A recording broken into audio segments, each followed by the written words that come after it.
साथियों, स्वागत है आप सबका मेरे शिल्पी अम्बेडकर चैनल में।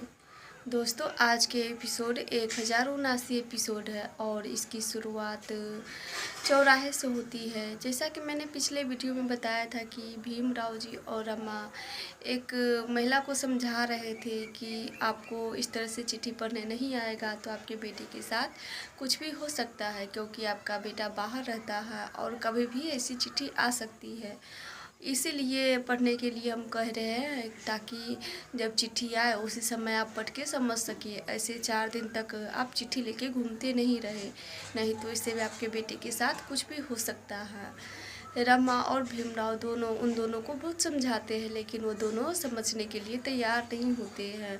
कहते हैं कि मेरे बेटे का जिंदा होते हुए भी मरे हुए नाटक कर दिया और ऊपर से भाषण दे रहे हो कि चले जाओ, हम लोगों को नहीं पढ़ना है, और तुम जीते जी मेरे बेटे को कैसे मार सकते हो। ये सब भीमराव जी उनको समझाने के लिए उनसे झूठ बोले थे कि आपका बेटा मर गया है, लेकिन इन दोनों को बहुत बुरा लग जाता है कि ऐसी मजाक कभी गलती से भी मत करना। भीमराव जी को और रमा को दोनों को डांट के वो दोनों वहाँ से चले जाते हैं। जिसके बाद भी भीमराव जी और रमा वहाँ पे खड़े थे और कह रहे थे कि कैसे लोग सब है, कोई भी पढ़ने के लिए तैयार नहीं हो रहा, कैसे समझा पाएंगे इसको। जिसके बाद दोनों अपने अपने काम पे चले जाते हैं। वहाँ से रमा कारखाने में काम करने चली जाती है। जाने के बाद वो कारखाने में काम कर रही थी और करुणा बैठी हुई थी। वो सभी पे नज़र रखी हुई थी और सबसे ज़्यादा तो वो रमा पे ही नज़र रखी हुई थी कि ये भूखे प्यासे कब तक काम करेगी। वो देख रही थी कि थोड़ा भी आराम ना करे, इसलिए वो बस रमा को ही देख रही थी। साथ में रमा से पूछती भी है कि तुम कब तक ऐसे भूखी रहोगी। तो रमा बताती है कि जब तक कोई पढ़ने वाले नहीं मिल जाएंगे तब तक मैं ऐसे ही भूखी रहूँगी। वहाँ करुणा रमा को उकसाने की बहुत कोशिश करती है, लेकिन रमा चुपचाप अपना काम कर रही थी। साथ में करुणा जो वहाँ पे मजदूर लोग थे वो काम कर रहे थे, उनसे कहते हैं कि आप सभी को मैं अपने घर पे आज खीर खिलाऊंगी, इसीलिए शाम को आप सब आइएगा ज़रूर, और आप लोग भी देखिएगा कि कोई भी पढ़ने वाले आते हैं या फिर नहीं, इसीलिए आप लोग आइएगा ज़रूर। वो सभी खुश होते हैं कि चलिए ठीक है, हम सब खीर खाने ज़रूर आएंगे आपके पास। लेकिन वहीं पे बैठ के रमा उनको गुस्सा आ रहा था, क्योंकि एक तो पढ़ने वाले मिल नहीं रहे थे और ऊपर से करुणा का ये सारा तमाशा झेलना पड़ रहा था। तो रमा को देखने के बाद करुणा उनसे पूछ रही थी कि क्या रमा, तुमको गुस्सा आ रहा है क्या।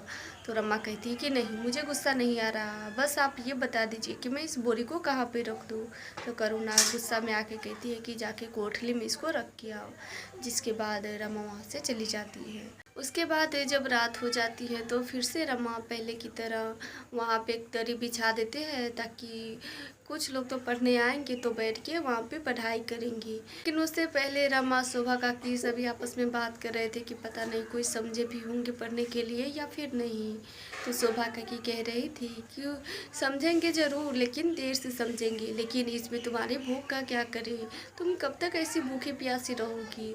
तो उस समय रमा कहती है कि काकी, चाहे जितने दिन लग जाए, मैं जब तक कोई पढ़ने वाला नहीं मिल जाता तब तक मैं ना ही कुछ खाऊंगी और ना ही पीऊँगी, इसीलिए आप लोग मुझसे ये मत कहिएगा खाने के लिए। जिसके बाद वहाँ पे करुणा और जीजाबाई जो मजदूर लोग को बुलाई हुई थी करुणा, उन सभी को खीर खिलाने लगती है। खीर लेकर के अंदर से आती है और सभी को देती है। साथ में वो रमा से पूछती भी है कि रमा, यहाँ पे पढ़ने वाले तो आए नहीं है, तो क्या मैं अपने लोगों को इस दरी पे बैठा सकती हूँ। इतना सुनने के बाद जीजाबाई कहती है कि मैं इसकी सास हूँ और मैं जो कहूँगी वही होगा, इसलिए मैं कह रही हूँ कि सभी यहीं पे बैठेंगे, तो बैठाओ इन सभी को यहीं पे और यहीं पे बैठ के सब खीर खाएंगे। जो दरी बाकी लोगों के लिए रखे हुए थे बिछा के रमा कि कोई तो पढ़ने आएंगे वही बैठ के इस पे पढ़ेंगे, उसी दरी पे वो सारे मजदूर बैठ के खीर खा रहे थे। उसी समय बात चल जाता है मार खाने के बाद कि से एक अधिकारी आके सभी को पीटे हुए थे, वो भी इसलिए क्योंकि अखबार में सामाजिक लोगों के बारे में छपा हुआ था। तो वहाँ पे रमा उन सभी से कहती है कि आज फिर से मेरे पति इसी पे बात कर रहे होंगे और फिर से इसी के बारे में कल के अखबार में छपेगा।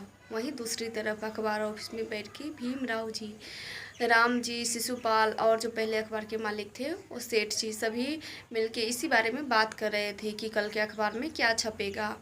और साथ में ये भी बात कर रहे थे कि कोई तो इसका विरोध करेगा, हो सकता है कल के जैसे कोई इनका विरोध करेगा। तो भीमराव जी कहते हैं कि हम किसी के रोकने से नहीं रुकने वाले हैं। जहाँ पे सामाजिक गलत हो रहा है वो तो हम छापेंगे ज़रूर, जो भी गलत हो रहा है इस समाज में वो हम ज़रूर छापेंगे। जिसके बाद वो सभी तैयार हो जाते हैं कि चलिए ठीक है, कल के अखबार में हम लोग यही छापेंगे। ये सब बात करने के बाद सभी अखबारों पे से निकल के चौल में जाती है तो देखते हैं कि करुणा अपने मजदूर सबको वहाँ पे बैठा के खीर खिला रही है। तो भीम उनसे कहते भी है कि ये क्या सब चल रहा है, कम से कम इस तरह से अपमान तो मत कीजिए। तो जिसके बाद जीजाबाई कहने लगती है कि भीम तुम उतना चिंता मत करो, आज मैं अपनी बहू का साथ दूंगी। तो यह सुनने के बाद राम जी हंसने लगते हैं कि क्या जीजाबाई तुम भी नाटक कर रही हो, तो कि तुम अपनी बहू रमा को कैसे साथ दे सकती हो। तो और साथ में रामजन से ये भी कहते हैं कि अगर नींद आ रही हो तो जाके सो जाओ। तो जीजाबाई कहती है कि पहले सुन तो लीजिए, मैं क्या साथ देने वाली हूँ अपनी बहू की। उसके बाद जीजाबाई की बात सुनने के बाद सभी ये सोच रहे थे कि पता नहीं जीजाबाई क्या करने वाली है। जीजाबाई ये कपड़ा लाकर के रमा के कमर में बांध देती है और कहती है कि इससे भूख का एहसास थोड़ा कम होगा, क्योंकि पता नहीं कब तक तुम ऐसी भूखी रहोगी, क्योंकि पढ़ने वाला एक भी आदमी नहीं मिला है और ऊपर से तुम्हारा भूख बढ़ते जा रहा है। इस कपड़ा को कमर में बांध के रखे रहो और जाके सो जाओ, क्योंकि कम इससे भूख का एहसास होगा। यह सब देखने के बाद भीमराव जी जीजाबाई से कह रहे थे कि क्या आप इतना जलील क्यों कर रहे हैं रमा को। तो जीजाबाई कह रही थी कि मैं जलील कहाँ कर रही हूँ, मैं तो इनका साथ दे रही हूँ। वहाँ पे फिर से बहुत सारी बहस होती है जिसके बाद जीजाबाई कह रही थी सभी से कि आज फिर से कोई पढ़ने नहीं आएगा। तो आज का तमाशा यहाँ पे ख़त्म होता है।